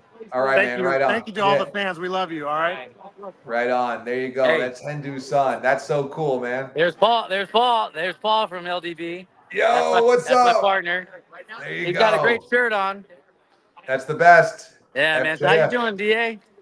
Man, I'm good. I wish I could be out there with you guys, but I'm just listening to everybody's stories. And, obviously I'm heartbroken, but I thought that A's fans represented real well today. There was love. There was a loyalty. There wasn't any craziness. I thought A's fans should be proud of how they showed up at the ballpark. Yeah, I had no doubt. And so, it took very little, influence from a social media standpoint to have the results that were out there. And it was great. The Chronicle article said from the players, we were never told that by the A's. That was just a story that the A's put out there. And everybody, the complicit media that's been ignoring this thing, just like you said, in that 24-minute Bible video that you put out about what's going on, the whys, that's exactly what's been going on. They put out this narrative that, again, it's the fans are going to do all this crazy stuff.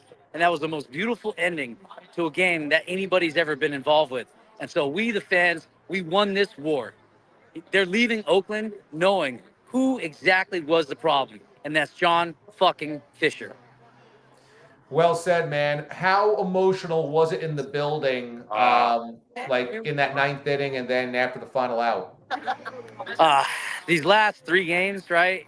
It's the last 3 days of an 81-day funeral. And so literally you woke up this morning, and the minute you woke up, it was like the pallbearer's hand was on the top of the casket. And every hour that went by, that casket's slowly closing. So when I rolled into the stadium, right, I was going to park at line 51. And I'm driving by the Coliseum, and they were letting people in early. So kudos to the A's organization. Because in these last 3 days, they allowed the fans to be celebrated and have their moments like they should have been doing all year, like you alluded to. They just would have been open, honest, and transparent about everything and worked with the fans, worked with us. And so the minute I got into that stadium, I lost it. Just like I was on the phone with you yesterday, I lost it. Sitting there, seeing the Coliseum, seeing people you've seen your entire life, memories and moments flashing before your eyes. It was such an intense feeling. It's like a mother, father laying in the casket. And you're sitting there, and the pain is literally unbearable. And so you're breaking down every few minutes. You're laughing, in between that. You're looking around and just seeing what they're walking away from, but what it felt like was what it felt like when I was growing up in the 80s, under the Haas era, the Andy Dolich marketing crew, where the fans came first, where the organization, the executive front office, always was thinking, what can we do next for the fans? What can we innovate about this game that's going to be like nothing else in baseball and implement for our fan base? That's what Haas, that's what Dolich did. That's what Last Dive Bar has been doing, because we grew up with that. That's how people should be treated, that go and patronize sporting events. They should always be in the front of that executive front office's mind. And I feel like too many people have forgot that with the way this organization has been ran by this executive front office. Too many people forgot what it's like to feel good and be treated with dignity, respect. And as sad a day as it was beautiful to feel the feeling I felt when I was growing up in that Haas era. And that's exactly what today felt, with exception of a lot of tears. I mean, my eyes are red as shit. I want to take you in on the mic and show the crowd. I mean, we got time for that? Yeah, of course, man. We're here with you guys. Yeah. Show us. Yeah. Right here. All right. Well, first, let me show you this. So these are the Goodnight Oakland books. All right. So these are the Goodnight Brian, Oakland books. do me a favor and turn that camera sideways so we can get the wide shot. Oh, okay, yeah. Yeah. And Aiden, you take that full screen. There you go. This is Jeremy Wessler. Hey, how's it going? And so he's got the Goodnight Oakland book right here. Right here. And so this is one of the most beautiful things ever written, and really saying goodbye to our fandom. And this was a collaboration of numerous photographers that came forward, hooked him up with photos. We hooked him up with photos. Buy this book, sold out in minutes. It goes through the entire history of the Oakland A's. It's going to make you cry. It's just, it's a beautiful thing. So that's Jeremy. He's here. Used to work for the A's. That's right. He had the Roy Steele. Thank you. He had the Roy Steele video that Lou Wolf would not play for the fans. This man wrote it, and the voice of God, Roy Steele, was the one that spoke the entire thing. You're gonna make me cry talking about Roy, man. All right. I got your book too. Yes. All right. So here it is. Line 51. I'm gonna go get the music turned down. Here's the Last Dive Bar. Yeah, we have merch. Unlike the A's, we have merch.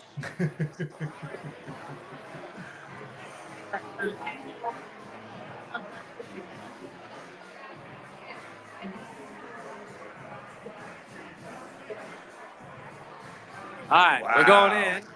Yeah. Go in there. That looks awesome.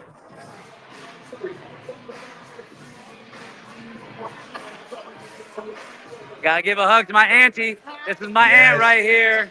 All right, hey, Chris. All right, that's DJ. Okay. So, yeah. All right. All right, guys, I got your attention real quick. So, everybody here, one voice that nationally saw this story, right, and saw the con that was being ran by John Fisher. He was the first national guy to pick up this story, right? And he's been an advocate. He's been a voice of what's going on. He just put out a 24-minute video of why this happened. It's the best thing I've ever seen. Damon Amendolara, you guys are all on a nationally broadcasted live show right now. Show some love for DA. So this will all be up online tomorrow in beautiful Line 51 Brewing Company. Oh, look at it, down with the claws. Oh, feedback. There you go. Here, you bring it to me. There you go. So DA show, he's going live. If you guys want to talk to DA, you can step outside. He's got the link posted on all his socials. You can hop on a nationally live broadcast right now. Talk to DA. Tell him what it means to be an A's fan. Tell him how the experience went today. And he wants to hear from you. So give it up for DA one more time.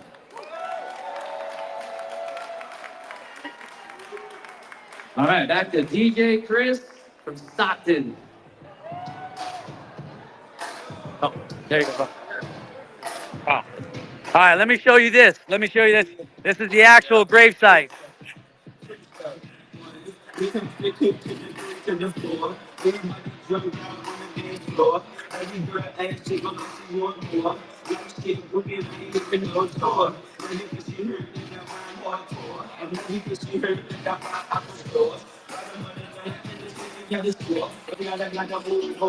Oh, behind the booth, behind the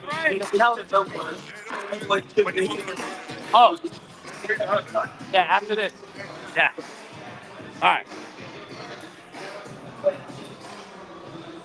All right. Woo.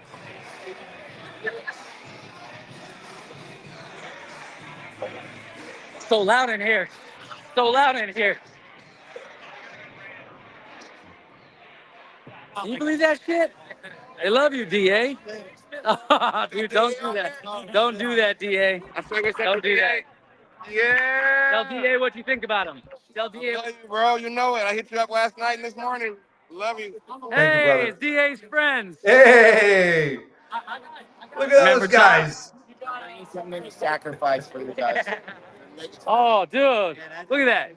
This was so hard to get, this stadium giveaway. And we got a fan that just literally donated that to us. Let's open I didn't get one. Let's open it up. Open it. Here, he's going to open it. He's going to show you this thing. Check out the quality. This was a stadium giveaway. 2024. Dude, I was telling him. Year of our Lord. Put the clear coat on mine. I'm using it back. No styrofoam. Thank you, John Fisher. No styrofoam. There we go. Oh, shit. This is the Little bitty. Little bitty. Wait. Little bitty. Little bitty. There's no bases. There's no bases. No bases. Little bitty. Hey, no bases. Everybody said Ricky Henderson was the king of steel, but it's John Fisher. Motherfucker stole all the bases on our got 25,000. Ricky had 1406. John Fisher's got 24,000 fucking bases that he stole off these damn giveaways. Like, come on, man. It's crazy. Oh, Fake Dave Cavill's here too. Oh yeah, I love Fake Dave Cavill. showed up. So I had him give a speech, and at first people were like, I was saying President Cavill, and people were just like, oh my boo, and then he came up, and so it was pretty dope. But Trent came up, talked to the fans. Steve Vucinich came. Steve Vucinich, right? Equipment manager for the A's, been there since 1968. I call him my hero. People ask me, who's your favorite A of all time, right? Of course, it's Ramon Laureano. That moment started this whole journey we've been on. But Steve Vucinich has seen every minute of A's baseball, every second, every pitch since 1968. What that man's eyes has seen, I envy. I want to be his eyeballs and see what he's seen, hear what he's heard. And so we've had a lot of like really precious moments over the years. And so I saw him yesterday and I told him about the wake. He said, yeah, his daughter Kayla told him about it. And he said he'd be here for us. And fuck, he showed up. I bought him a round of beers. And so, I mean, you don't get that in any other fan base. You know what I mean?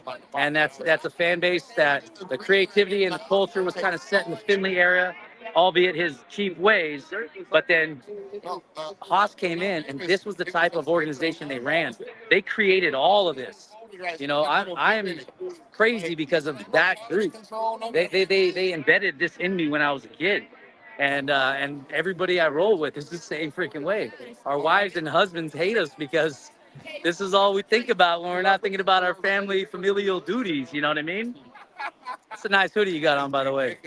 Hey, it's the best. And don't be crying, bro. I've been crying all fucking day.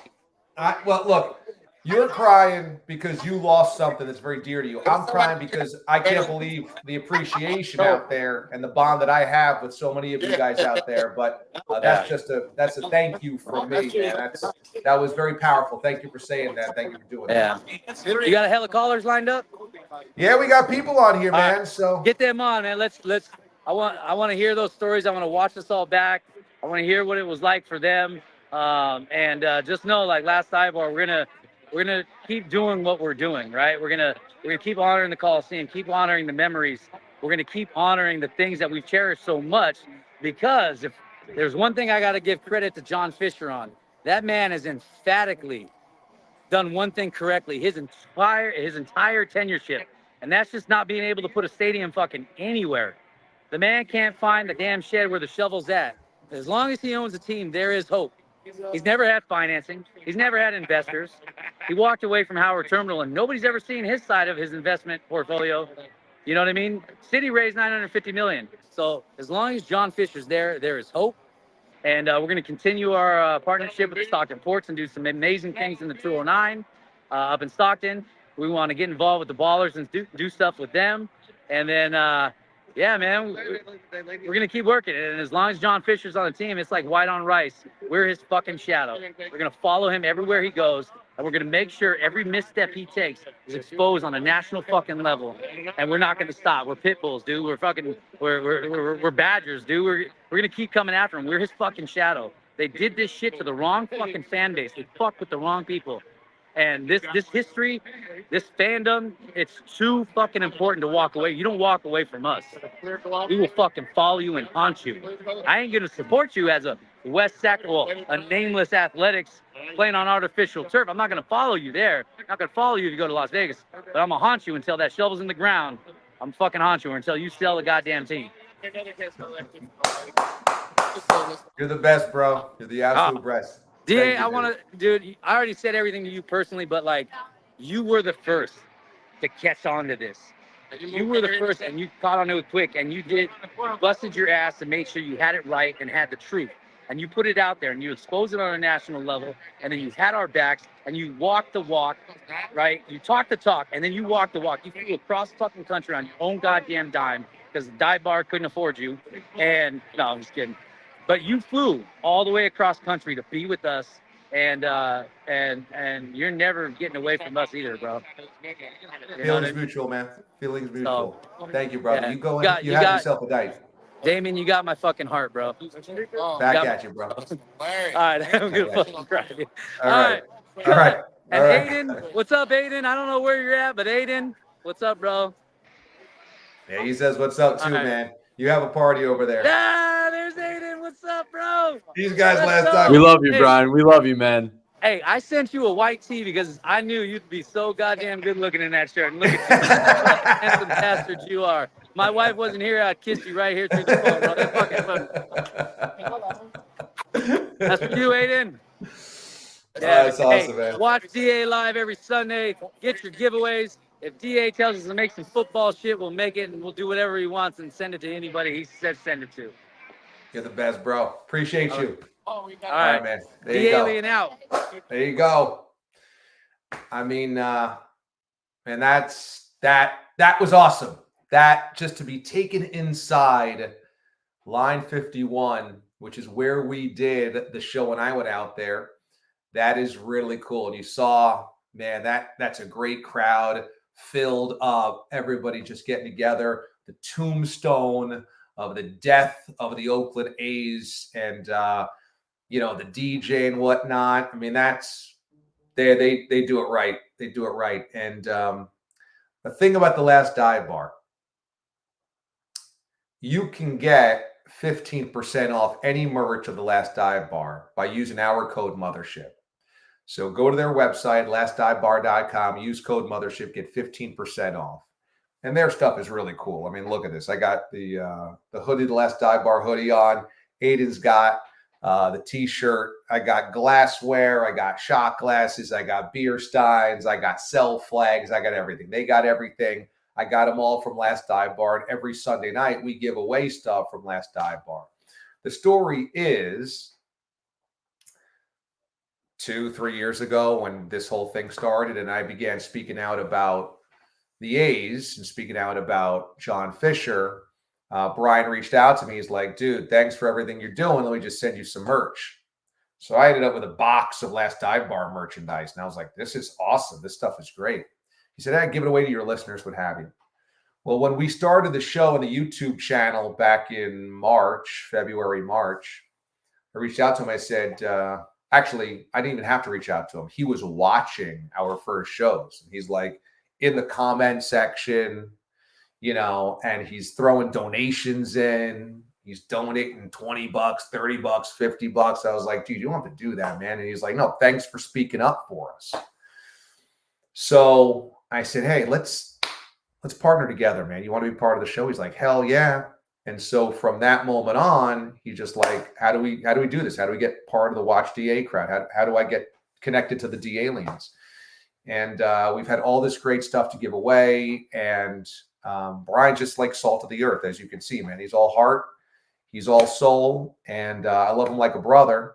And so it's been a beautiful partnership just to work with somebody who's so real and so cool and down to earth. And as you see, he's got he's got a ninja side of him as well, which is amazing because that's how dogged you have to be to run a business like Last Dive Bar and do the things they've done, which is been able to partner with players and partner with the team and create stuff for charity and donate to community partners. And, they do really good stuff as well. They're not just a t-shirt shop.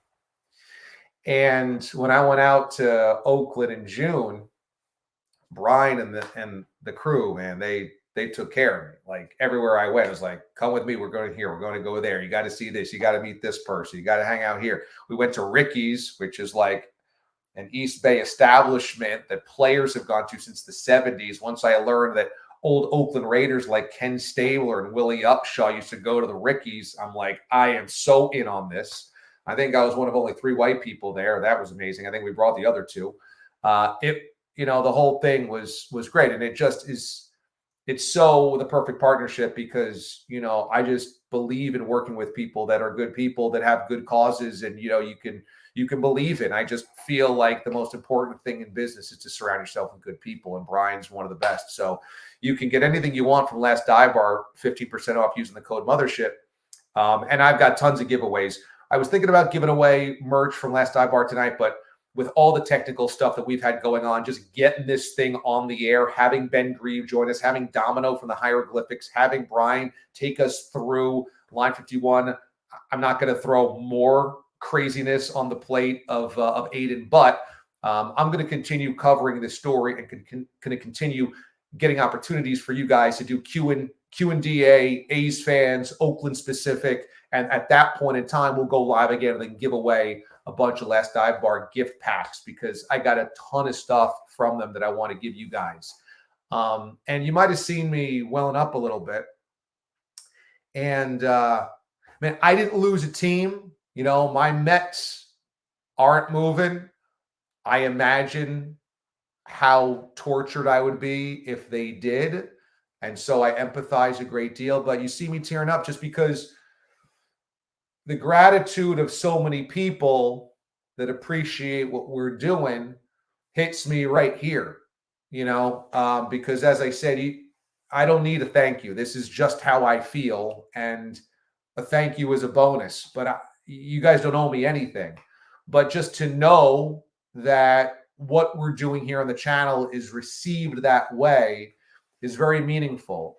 In this industry, in sports media, there's this constant fight of attention. And how do you get attention? You say crazy, outlandish things, and you create arguments, and you throw grenades, and you yell, and you scream, and you create theories, or you create rumors. And it's all stuff that I don't like about the industry. I'd rather find something that's really important, latch onto it, and keep going in.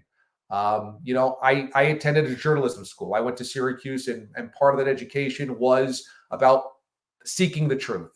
And so this part of this equation for me is a very authentic cause for me.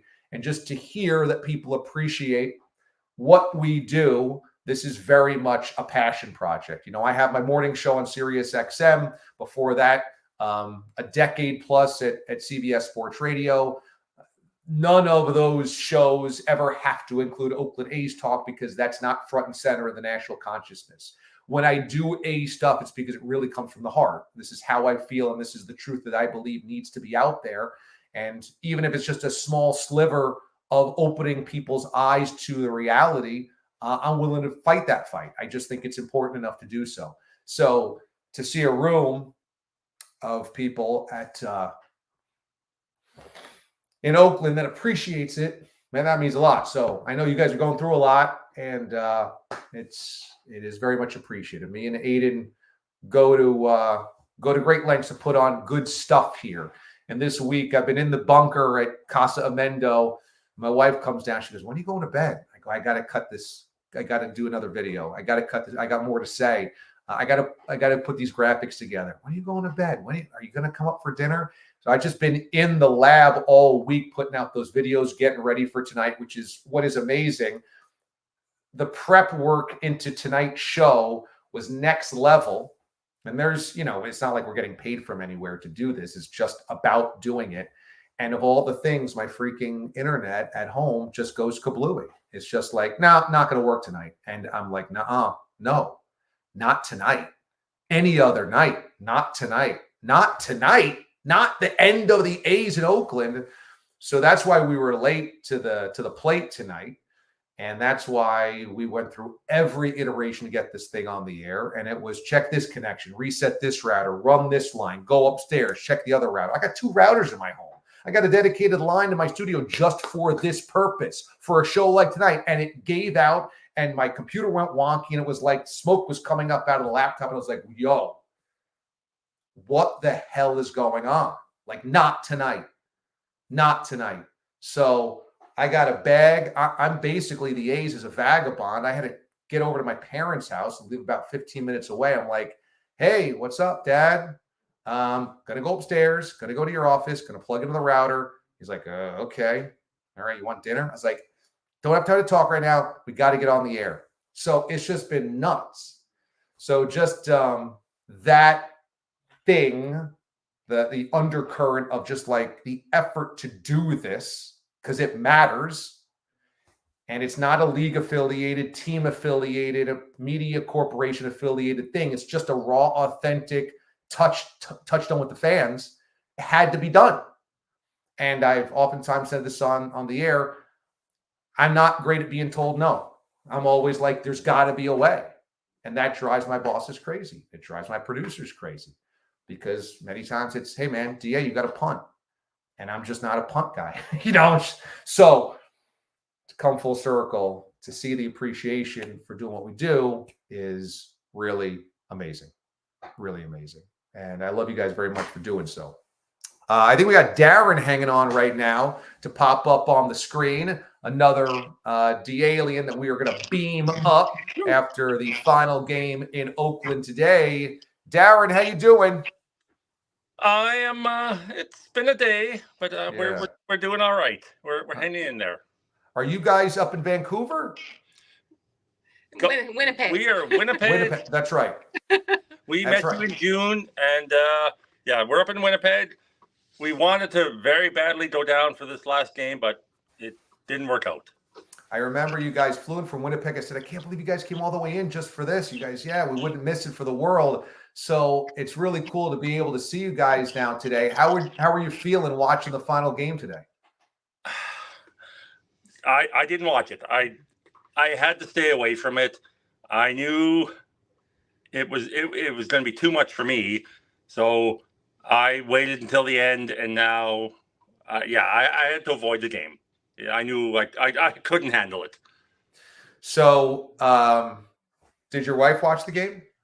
I did not, but I was very much rooting for them, and I feel for the fans. Like, we lost our Jets years ago, and then they eventually came back, and I hope very much that Oakland comes back eventually, like the Jets did for us. Yeah, that's true. You guys lost the Jets, and then they were able to come back in the form of the Atlanta Thrashers. So there is hope, I guess, right? You have seen it happen before. We have. That's what we're at. Absolutely, because you said it. Everyone said it. Vegas is a mess. Sacramento, who knows? I mean,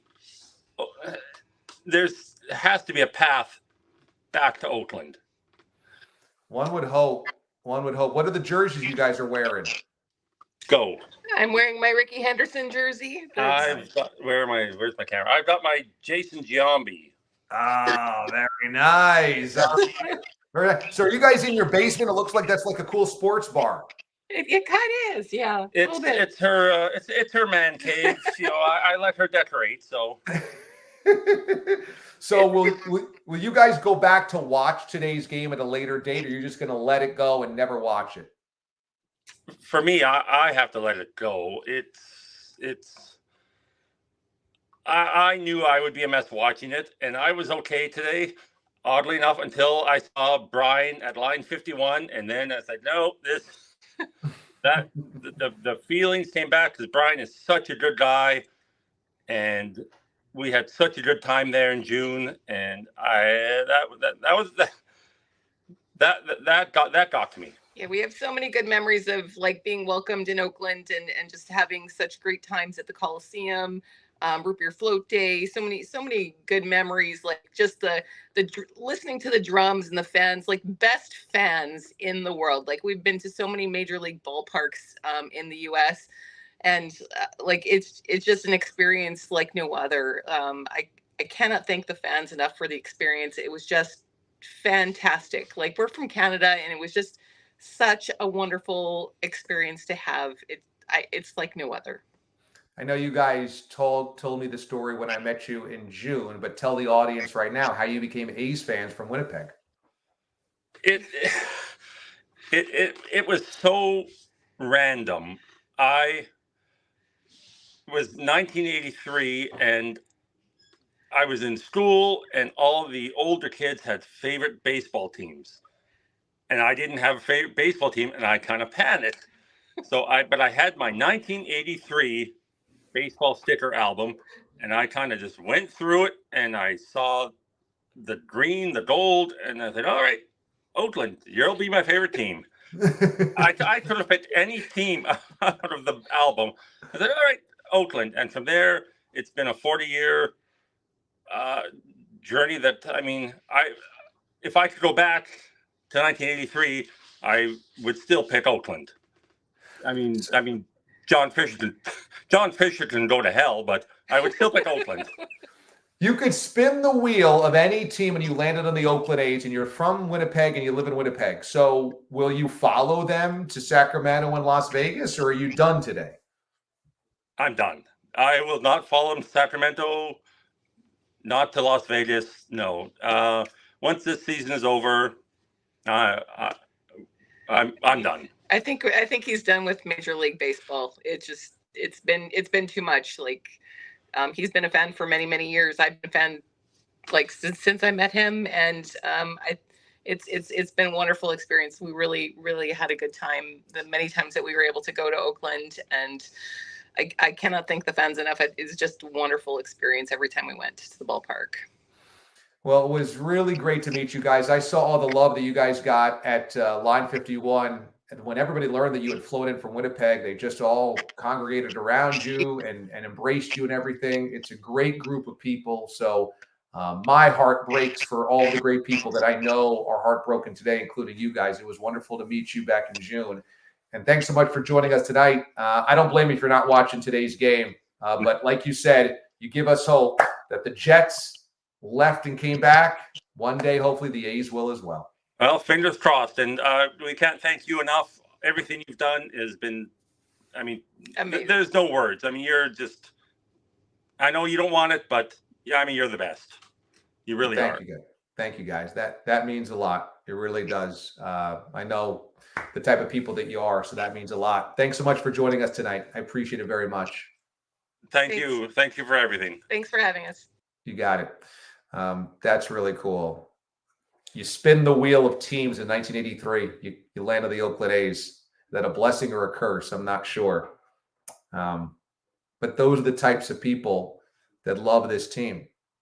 And that's why I feel so strongly about fighting for this and talking about it and continuing with the efforts. And it's not over. It just is not over. And I still have a lot of stuff to say. I still have a lot of stuff to say. I think it was Elise that I just saw drop $5 in the can. And thank you very much, all of you that have done that today. Really appreciate that. Thank you very, very much. It's just a really special group of people. And I think, life is a very bizarre experience on a lot of levels. It's hard to figure how things fit together. The greatest plans you put together falter. You don't know why something happens until 10 years later. Then you go, oh, that makes sense now.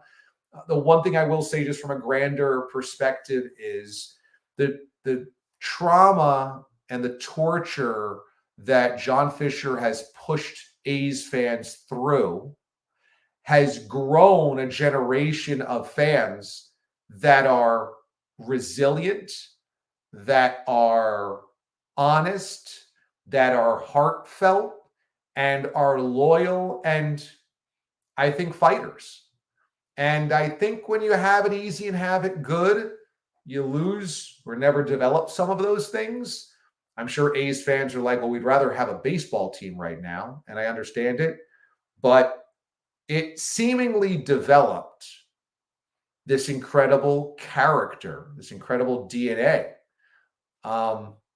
And I hope that one day I'm doing this on opening day of the Oakland A's once again in a few years from now, however many years it takes, and we're celebrating the return, and that all these battle scars you have gone through, earned, worn, make you the greatest fan ever down the road. But there is a community of people here that have just gone through something over the last 2, 3, 5, 10, 20 years that now are family.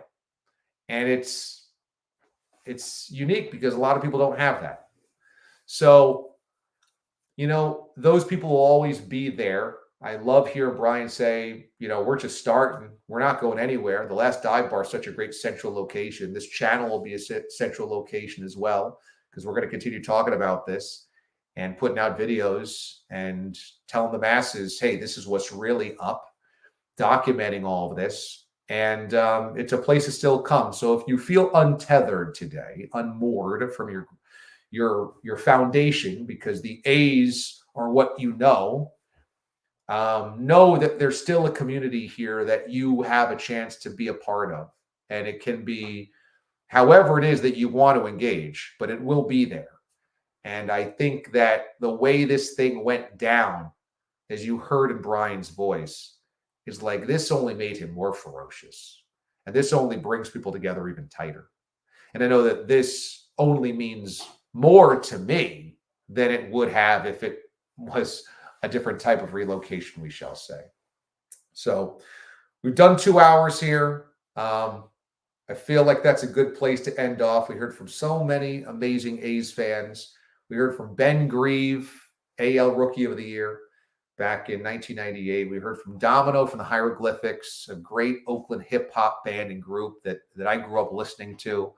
We had Brian from the Last Dive Bar. We had Dave Henderson's son, Trent, Hendu's son, wearing the 1989 World Series ring. Ended up being a special night, as I knew that it would.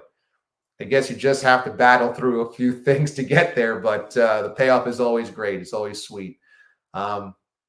Thanks, everybody, for watching. This is going to be archived on the internet forever. And I guess the point is things will never be perfect. And so you can only kind of do your best in the moment.